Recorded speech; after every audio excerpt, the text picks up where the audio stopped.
The heart, it's a muscle pumping blood through the body. It keeps us alive.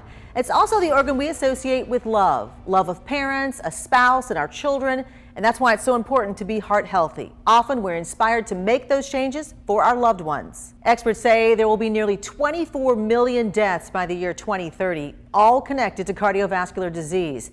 Now, you can't control some of the risks to your heart health, but others you can. It is not an easy thing at all, and I deal with that, almost daily. For the next half hour, we'll share stories from people right here in Alabama who've had a change of heart for themselves. Just gotten to the point where it had me feeling sluggish, sleeping at night. I don't want to take a medication every day. And for the people who hold their hearts. She stayed on me, she did, and I just didn't have enough sense to listen. I wanted to lead a good example for my kids. Keep him on board and help him set him up for success for the next day. For some, that success comes with a clear mind. Yoga and meditation are the #1 sources for reducing stress. For others, it's all about releasing tension and aggression. It's just kind of that rush of, when you are anxious and you're trying to relieve that. Join us as we take a deeper personal look into what makes our hearts skip a beat.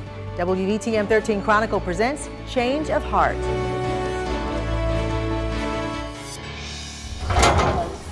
Terrence Belzer has always loved to cook. How and what he cooks has changed a lot recently. Started out on the food, cut out a lot, came up with a diet plan, what really working best. We changed up a lot, just to see what was working, and started doing low carbs. He's lost more than 60 pounds in just 3 months by eating right, and he did it for his heart. Oh yeah, I was worried. Big time. His wife was worried too. When you're big like that, it's physical, but it plays a part on you emotionally and mentally too. Katie says Terrence was lethargic and sluggish and couldn't keep up with his active 2- and 4-year-old sons. But that's changed, along with his waistline. Now that he's lost that, he's more active. He wants to get off that couch. Let's go to the park, let's go. So I've seen that emotional and mental change along with the physical. It comes with sacrificing, giving up something to get something. But the results that you get out of it is worth it. Now, eating grilled chicken, fish, and fresh vegetables is not a diet. It's the Belzers' new normal. I like the way we eat, The food is amazing now. The vegetables, didn't know how much it was good till I started eating it every week. Your body gets to a point where it wants it more and more. Now his heart is healthier. Terrence says he made this big change for the lady who won his heart almost 10 years ago. Oh man, just been a blessing to really have somebody with you that supports you, love you, and build together. Love don't have no color at all, but you feel it, you know it. And seeing the change in Terrence motivated Katie as well. I'm seeing the results. I'm like, oh no, he can't be cuter than me. I gotta get with it too. So then plus just having that accountability with him and having something to do together is what's key. We're doing this together. I mean, we just, like I say, this is about a lifestyle and a legacy that we're trying to continue to run and lead for our families. We do want him around. We do want Daddy around. I want my husband around for quite a while, so. And I plan on keeping him. Healthy eating is the first step in a healthy lifestyle. And as you just saw with Terrence, a byproduct of that for many people is weight loss. And that'll help your heart too. Now, if you're trying to improve your diet, doctors recommend you start small. You don't have to eliminate all sugar, all carbs, and all meats on day one. Just try one meal a day or one meal a week even that you're thinking about making particularly healthy. Increasing, whole grains, high fiber foods, fruits and vegetables, maybe making that meal or the meals in that day to be meatless and more plant-based. There are all kinds of great resources and websites out there with recipes that can make the transition to a healthy diet pain-free. You can start with the American Heart Association. Their website is right there. Rain or shine, Stephanie Coffey is going to get in her morning run. That's the new Stephanie. Running is just one of several healthy habits she's adopted over the past year or so. I didn't want to be skinny. It wasn't about losing weight. It was about being able to get out and live without having to be out of breath and just try to get healthy. Her wake-up call was 3 years ago. She was only 40 when her doctor put her on medication to lower her blood pressure. At the end of 2018, I was in the kitchen and I was cooking, and I turned quickly and I just felt faint. And I realized shortly after that, I looked at my Fitbit app, and in that moment, my heart rate had just spiked for no reason and then come back down. And so that really got me thinking about heart health and what can I do to change this. The pills helped, but she decided to take control of her heart health. When I am running, I feel like that my heart is just cleaning everything out and doing what it needs to do. This little guy, her 5-year-old son Malcolm, was her inspiration. The thought of him being raised by someone else, or me not being there for him the way he needs me, that's really not the promise that I made to the Lord. We have playtime all the time now. That's all he wants to do. I have an only child, and I am his playmate. That love in her now healthier heart keeps her running, even when she's worn out and sore. And this small device keeps her on track. I really started watching my Fitbit and looking at my resting heart rate. My resting heart rate was in the 80s. That was way too high. And now, if I wake up in the morning and I look at my heart rate and it's at 58, I know that's a good day. Stephanie took control of her health and she was able to get off that blood pressure medication. But doctors say for some people, no matter how healthy they get, they're going to have to stay on those meds. The key is to keep your blood pressure in check. You have to know your numbers. And here are some more numbers you need to know. Your cholesterol level. There are two kinds, HDL and LDL. LDL is low-density lipoprotein, and essentially it is what we call in lay terms bad cholesterol. And we know that LDL plays a role in the blockages that form in blood vessels that lead to heart attacks and strokes. By all accounts, Gary Ryan really shouldn't be here. I was short of breath, woke up, it was Monday morning, and I didn't really think a lot about it. Typical man. Wife said I need to go to the doctor, but I wouldn't go. By the end of the day, he was in the emergency room near death. The doctor there said he was having a heart attack, and within hours, his kidneys had shut down, his liver was failing, he had pneumonia, and he was septic. Doctors told his family they didn't think he'd pull through, but he did. If it wasn't for the good Lord, I wouldn't be here. That is plain and simple. He gives all the credit to God. He says the fact that he's back home, back at work, and almost back to normal 6 months later is nothing short of a miracle. This has really opened my eyes. I've been given a second chance. Now he's in cardiac rehab, and he's given up a lot, including the occasional beer. Lisa, I might drink a 6-pack a year during the summer. That would have been it. Drinking in moderation reduces your risk of a heart attack, but after what Gary went through, he's quit all alcohol. He's cut back on his salt intake. He's getting more exercise, too. He's made these major changes for the woman who's held his heart since 9th grade, his wife, Julie. What I went through Lisa, was really nothing to what my brother and my wife went through, because they was watching me die. We've been married 43 years. She's my rock. I put her through a lot on this. Well, I don't want it to happen again. Doctors say drinking in moderation is fine. For women, that's 1 drink a day. For men, 2 drinks per day. So what is a drink? Well, that is 1 beer, 1 glass of wine, or 1 shot of alcohol. And no, they don't recommend you save them up all week so you can have 7 drinks on a Saturday night. Alcohol can be toxic to the myocardium cells, and that can reduce the pumping function or how strong the heart muscle is. If you're concerned at all about how much you're drinking and whether it's hurting your heart, just do what Gary is doing and don't drink at all.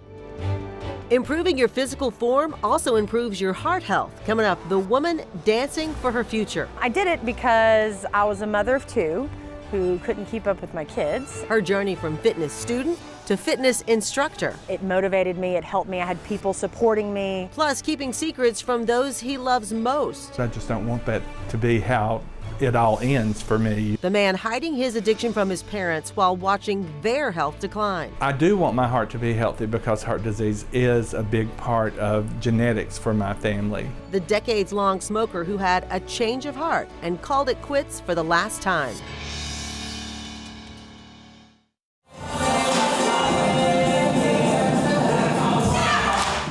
Vermeer hasn't always been this fit. Dancing and finding a form of exercise that I love has changed my life. It's changed everything for me. Over the past several years, this Hoover resident has seen a lot of change. She had 2 daughters within 2 years. Then she quit her job to stay home with them. And like many busy moms who are taking care of kids in a home, her own health dropped pretty low on her list of priorities. It's so easy to be unhealthy. It is convenient to go through the drive-through. It is exhausting to go for a walk after work, after you've already dealt with so much. But things just kind of start spiraling out of control. Before she knew it, she was 60 pounds overweight. She was having a hard time keeping up with the girls, and she knew she had to put her own heart health first.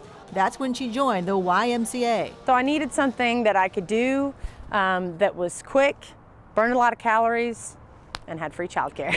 She discovered a love for Zumba and all the cardio dance classes. She started attending regularly, and then she started teaching. I wanted to lead a good example for my kids, and that's kind of what I instill with them with walking to school. Like, I want them to know that exercise is very important. It'll make them feel better. It made me feel better. And then the weight just kind of started coming off. She lost those 60 pounds by eliminating the "I don't have time to work out" excuse. Exercise is such a huge part of my life. I schedule my appointments around my gym schedule. She's showing how much she loves her family by making her own heart health a priority. I just feel so unbelievably lucky and blessed to have 2 healthy, wonderful little girls that I get to raise them and take care of them. I realize I've got to make a change so I can be there with them as long as I possibly can. Doctors say you need to get a minimum of 150 minutes, that's 2.5 hours, of at least moderate exercise every single week. That's getting your heart rate up enough that it's not easy to have a conversation. But you may have to start smaller than that and just try to lessen your sedentary time. That's the amount of time you're not moving at all. If we really look at healthy seniors in their 70s and 80s, they're moving around and they might not necessarily be going to the gym. They're just active. You can break that 150 minutes up into 3 50-minute workouts, 5 30-minute workouts. Just try to keep it at 10 minutes or more. It's all good for your heart. Terry Hull's job is making people look their best. Looks good.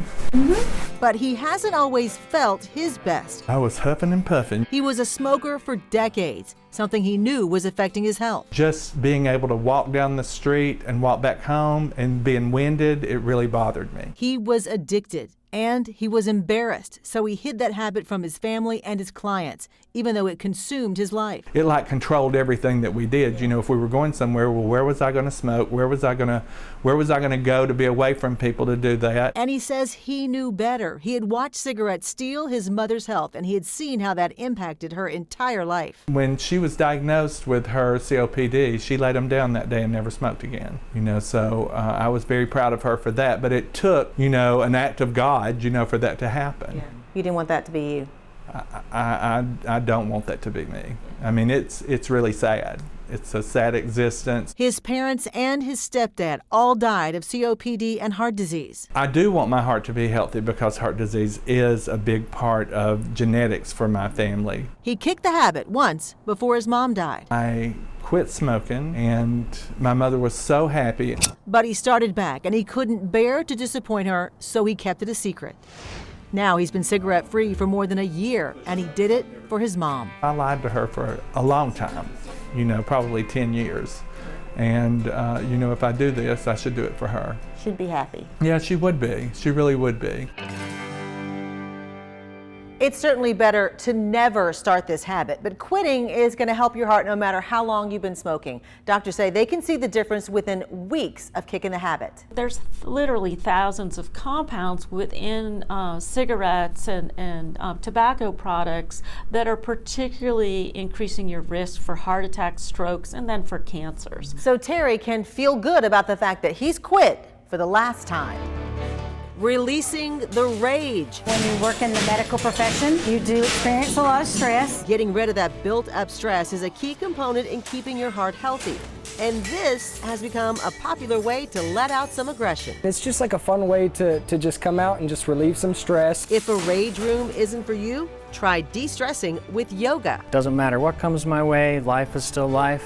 Boom, get back to my yoga practice the next day. And later, do you know your heart health risks? Do you know how to track them? Taking small steps to make sustained changes is one of the things I really try to recommend for everyone. Unfortunately, we're in a region of the country, namely the Southeast, that tends to have worse outcomes from heart disease. Find out how to keep your heart on track.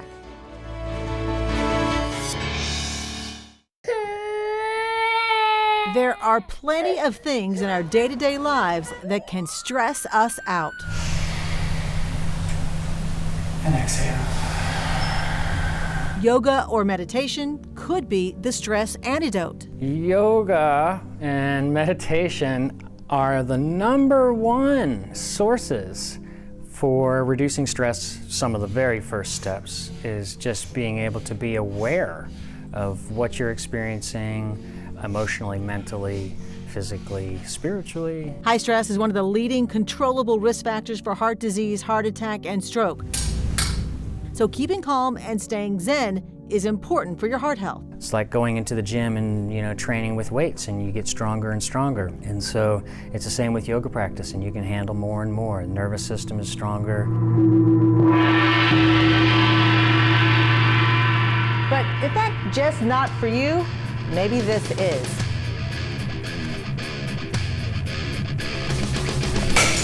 The Rage Room in Huntsville is billed as a place to let out your aggression by breaking stuff. They come in here and they break stuff and they let off steam. That really seems to help them. They come out of here smiling and they feel like a weight has been lifted off their shoulders. It seemed only fitting that I would take a few whacks at a television. But crushing glass bottles and cups was also pretty satisfying. Those were my favorite because you could slam the baseball bat into them, and when they didn't break, then you could hammer them on the floor. Wow. Yeah, it was pretty cool. Melissa Byram says she has a stressful job as a medical assistant, so this trip to the Rage Room was just what she needed. It's kind of like a rush, but it was kind of like exercise all at the same time. A little different and a lot louder than this. But apparently just as effective. Stress can lower our immune system. It can cause headaches. It can make us moody, irritable, and anxious. It can even lead to insomnia. So it's not surprising, it can also affect our heart. Stress triggers the production of hormones in our bodies, and those hormones in high levels are not good for our blood vessels and our heart. Whatever reduces your stress level without hurting someone else works for us. Cardiovascular disease is the leading cause of death in the U.S., accounting for about 1 of every 3 deaths in 2016. Family history doesn't doom someone to bad health outcomes related to their heart. Taking control of your health, it's the change of heart you just might need, the tools to make your heart stronger. How healthy is your heart? Most of us really don't know until we know it's not good. Doctors say it's important to know your risk of heart disease, heart attack, and stroke. So, do you smoke? Do you get enough exercise? How much alcohol do you drink? How's your diet? Are you managing stress? Are you overweight? How's your blood pressure? And what about your cholesterol numbers? Really, you can do a lot by knowing your numbers and knowing if they're creeping up, and then making some changes around those numbers. Your lifestyle can really make a big impact. Culturally, we like our food, we like it cooked a certain way, but it does not serve us well. Of course, family history plays a part in your risk too, as well as your age, gender, and other health issues, but those things you can't control. Cardiologists say you have to concentrate on those factors you can. There are plenty of online tests, questionnaires, and calculators to help you gauge your heart health, and we have those for you at WVTM13.com, on our app, and on our Facebook page, so check it out. I'm always looking for unique stories and amazing people here in Alabama. If you have a Chronicle idea, let me hear from you. Until next time, I'm Lisa Crane for WVTM 13 Chronicle.